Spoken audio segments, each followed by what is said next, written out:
ಎಲ್ಲರಿಗೂ ನಮಸ್ಕಾರ. ಇವತ್ತು ನಮ್ಮ ಯಜಮಾನರು ಮಂಗಳೂರಿಗೆ ಲೋಡ್ ಹೋಗ್ತಾ ಇದ್ದಾರೆ. ಅವರಿಗೆ ನಾನು ಏನೇನು ಮಾಡಿಕೊಡ್ತೀನಿ ಅಡುಗೆ ಅಂತ ಒಂದು ಪುಟ್ಟದಾಗಿ ವಿಡಿಯೋ ಮಾಡಿ ಹಾಕ್ತಾಯಿದ್ದೀನಿ. ಮೊದಲಿಗೆ ಒಂದು ರವೆ ಯೂಸ್ ಮಾಡಿ ಪೂರಿ ಮಾಡ್ತಾಯಿದ್ದೀನಿ. ಪೂರಿಗೆ ಏನೇನು ಬೇಕು ಅಂತ ಸೈಡಲ್ಲಿ ಹಾಕಿದ್ದೀನಿ, ನೀವು ನೋಡ್ಬೋದು. ಈ ರೀತಿ ಮಿಕ್ಸಿ ಹಾಕಿದ್ವಲ್ಲ, ಅದೇ ಇದರಲ್ಲಿ ಚೆನ್ನಾಗಿ ಮಿಕ್ಸ್ ಮಾಡ್ಕೋಬೇಕು. ನೀರಿನ ಅವಶ್ಯಕತೆ ಖಂಡಿತ ಇರೋದಿಲ್ಲ. ಮಿಕ್ಸ್ ಎಲ್ಲ ಮಾಡಾದಮೇಲೆ ಒಂದು 2 ಸ್ಪೂನ್ ಎಣ್ಣೆ ಹಾಕಿ ಸ್ವಲ್ಪ ಹೊತ್ತು ಹಾಗೆ ಇಡಬೇಕು. ಈ ಕಡೆಗೆ ನಾನು ಕ್ಯಾಪ್ಸಿಕಮ್ ಗೊಜ್ಜು ಮಾಡ್ತಾಯಿದ್ದೀನಿ. ಗೊಜ್ಜಿಗೆ ಒಂದು ಬಾಣಲಿಯಲ್ಲಿ ಎಣ್ಣೆ, ಸಾಸಿವೆ, ಜೀರಿಗೆ, ಕರಿಬೇವು, ಟೊಮೆಟೊ, ಈರುಳ್ಳಿ ಎಲ್ಲ ಹಾಕಿ ಸ್ವಲ್ಪ ಬೆಂದ ಮೇಲೆ ಕ್ಯಾಪ್ಸಿಕಮ್ ಹಾಕಿ ಚೆನ್ನಾಗಿ ಬಾಡಿಸ್ಕೊತಾ ಇದ್ದೀನಿ. ಕ್ಯಾಪ್ಸಿಕಮ್ ಎಲ್ಲ ಬೆಂದ ಮೇಲೆ 1 ಲೋಟ ಮಜ್ಜಿಗೆ ಹಾಕ್ತಾಯಿದ್ದೀನಿ. ಡ್ರೈ ಪೌಡ್ರ್ಗಳನ್ನೆಲ್ಲ ಹಾಕ್ತಾಯಿದ್ದೀನಿ. ಮಸಾಲೆಗೆ ನೀವು ಏನೇನು ಯೂಸ್ ಮಾಡ್ತೀರೋ ಅದನ್ನೇ ಹಾಕ್ಕೋಬೋದು. ಅರಿಶಿನ, ಖಾರದ ಪುಡಿ, ಸಾಂಬಾರು ಪುಡಿ, ಗರಂ ಮಸಾಲ, ಚಿಟಿಕೆ ಉಪ್ಪು ಎಲ್ಲ ಹಾಕಿ ಮಿಕ್ಸ್ ಮಾಡಿ ಆದಮೇಲೆ, ಈ ಪಲ್ಯ ಎಲ್ಲ ಆದಮೇಲೆ ಗುರಾಳ್ ಪುಡಿ, ಶೇಂಗಾ ಪುಡಿ, ಕಡಲೆ ಪುಡಿ ಹಾಕಿ ಮಿಕ್ಸ್ ಮಾಡಿದ್ರೆ ಕ್ಯಾಪ್ಸಿಕಮ್ದು ಪಲ್ಯ ರೆಡಿ ಆಗುತ್ತೆ.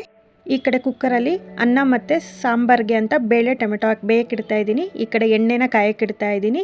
ನೋಡಿ, ಹಿಟ್ಟು ಈ ರೀತಿ ಸಾಫ್ಟ್ ಆಗಿದೆ. ಹಿಟ್ಟು ಈ ರೀತಿ ಸಾಫ್ಟ್ ಆದಮೇಲೆ ಈ ರೀತಿ ಚಿಕ್ಕ ಚಿಕ್ಕ ಉಂಡೆಗಳು ಮಾಡಿ, ನೀವು ಪೂರಿ ಯಾವ ರೀತಿ ಉದ್ದುತ್ತೀರೋ ಅದೇ ರೀತಿಯೇ ಪುಟ್ಟದಾಗಿ ಉದ್ದಿರಿದ್ರೆ ಆಗೋಯಿತು. ಆ ಕಡೆ ಎಣ್ಣೆನೂ ಕಾಯೋದಕ್ಕೆ ಇಟ್ಟಿದ್ದೀನಿ. ಎಣ್ಣೆ ಕಾದ್ಮೇಲೆ ಒಂದೊಂದೇ ಪೂರಿನ ಕರಿಬೋದು ಎಣ್ಣೆಯಲ್ಲಿ. ಎಲ್ಲ ಉಬ್ಬಿ ಬಂದಿದೆ ನೋಡಿ, ಎಷ್ಟು ಚೆನ್ನಾಗಿ ಉಬ್ಬಿ ಬಂದಿದೆ ಅಂತ. ಹೈ ಫ್ಲೇಮಲ್ಲಿ ಪೂರಿ ಕರಿಬೇಕಿದನ್ನು. ನೋಡಿ, ಈ ರೀತಿ ಉಬ್ಬಿ ಬರುತ್ತೆ. ಈ ಕಡೆ ಪೂರಿ ಆಗ್ತಾ ಇದೆ, ಕುಕ್ಕರ್ ಕೂಗಿದೆ. ಹಾಗೆ ಸಾಂಬಾರು ಕೂಡ ರೆಡಿ ಮಾಡ್ಕೊಳ್ತಾ ಇದ್ದೀನಿ.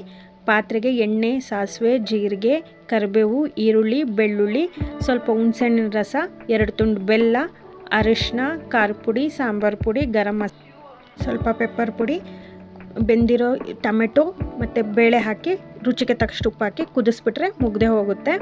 ಏನೇನು ಊಟಕ್ಕೆ ರೆಡಿಯಾಗಿದೆ? ಪಲ್ಯ, ಪೂರಿ, ಅನ್ನ, ಸಾಂಬಾರು ರೆಡಿಯಾಗಿದೆ. ಇದನ್ನೆಲ್ಲ ಪೂರಿನ ಒಂದು ಅಲ್ಯೂಮಿನಿಯಂ ಫಾಯಿಲ್ ಪೇಪರ್ಗೆ ಹಾಕ್ತಾಯಿದ್ದೀನಿ. ಹಾಗೆ ಎಲ್ಲನೂ ಲಂಚ್ ಪ್ಯಾಕ್ ಮಾಡ್ತಾಯಿದ್ದೀನಿ. ಪಲ್ಯ,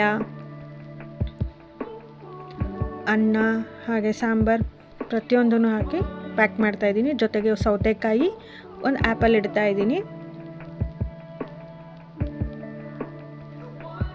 ಹಾಗೆ ಸ್ವಲ್ಪ ಖಾರ ಹಾಗೆ ಕೋಡುಬಳೆ ಇತ್ತು, ಅದನ್ನು ಸ್ವಲ್ಪ ಹಾಕ್ತಾಯಿದ್ದೀನಿ.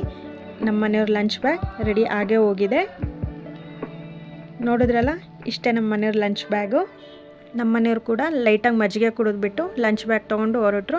ಅವರು ರಾತ್ರಿ ಮತ್ತು ನೆಕ್ಸ್ಟ್ ಮಾರ್ನಿಂಗಿಗೆ ಅಂತ ಊಟ ಮಾಡ್ಕೊತಾರೆ. ವಿಡಿಯೋ ಇಷ್ಟ ಆದರೆ ಲೈಕ್ ಮಾಡಿ, ಶೇರ್ ಮಾಡಿ, ಸಬ್ಸ್ಕ್ರೈಬ್ ಮಾಡೋದನ್ನ ಮರಿಬೇಡಿ ಪ್ಲೀಸ್. Thank you.